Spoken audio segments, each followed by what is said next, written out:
जस्तै अब यो मेन पोखरा सिटी हो है, फेवाताल पोखरा सिटी। त्यसपछि मेन सिटीबाट 3-4 किलोमिटर यता भित्र आएपछि चाहिँ हेम्जा त्यतापट्टिबाट प्लेन उड्ने रहेछ पोखरा इन्टरनेसनल एयरपोर्टबाट सर प्लेन उडेर अहिले भर्खर पनि गयो होइन। अनि यो हेम्जा बजार पिएन क्याम्पसहरू सेती खोज पनि तपाईँहरू देख्न सक्नुहुन्छ। हामी चाहिँ अहिले टपमा सडकको टपबाट टप भ्यू हेर्दैछौँ होइन।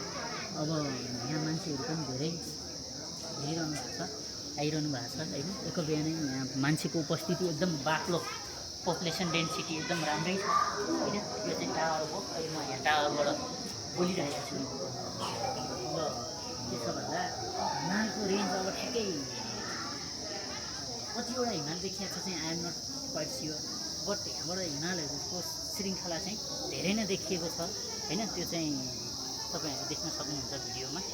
र हामी अलिकति थोरै लेट भयो अझ यो भन्न चाहे आएको भनेदेखि यो जुन हिमाल सेतो देखिएको छ अहिले त्यो चाहिँ पहेँलो रूपमा देखिन्थ्यो।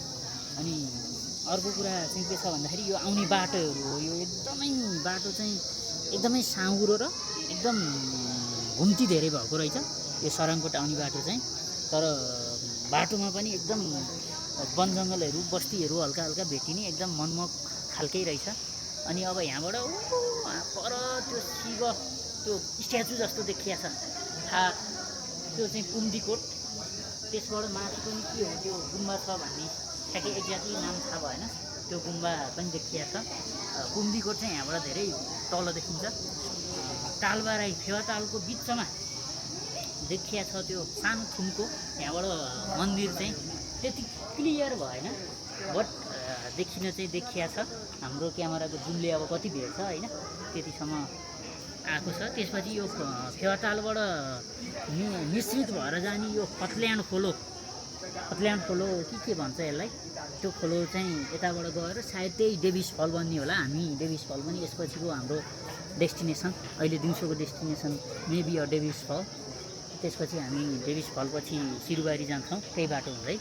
यो अहिले सराङकोटमा चाहिँ यो 2 वर्ष जति भयो केबल कार सेवा पनि सञ्चालनमा रहेछ। त्यो केबल कारको बक्साहरू डिब्बाहरू तपाईँ देख्न सक्नुहुन्छ।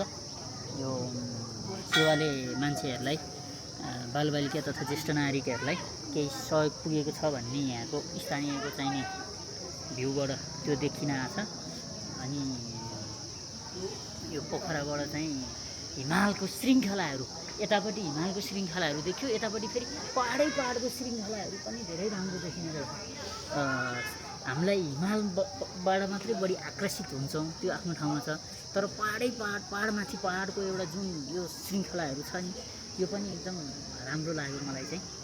अनि बेगनासतालको एरिया चाहिँ अलिकति नदेखिने रहेछ, गएको मान्छेलाई चाहिँ अलिअलि यता हो भन्ने थाहा हुन्छ, त्यो साइडमा पर्छ, तर त्यति अलिक क्लियर नहुने रहेछ।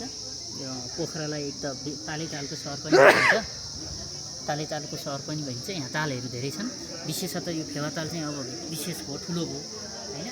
त्यसको चाहिँ गरिमा अलिक महत्त्वपूर्ण